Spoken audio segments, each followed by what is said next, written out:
Through 2025, the narrative around AI at work has shifted profoundly. People from all walks of life, working in businesses of all sizes, across all industries, in any role, are now using AI every day at work.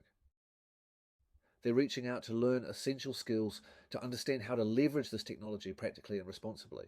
People are discovering the value and impact AI provides to boost their effectiveness, eliminating repetitive tasks and making complex workflows more efficient.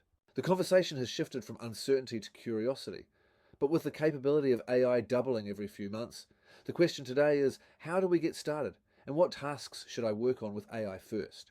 Most businesses in New Zealand are using AI in some shape or form, but the results and business impact is ad hoc, scattered across a few early adopters and experiments.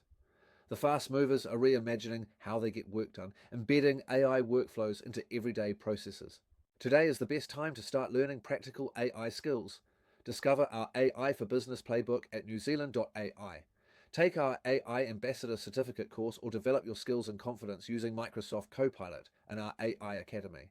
More than 2,000 people have attended webinars and workshops in our AI Academy in 2025. It's packed with practical advice, tools and resources to help you and your business build your AI muscle.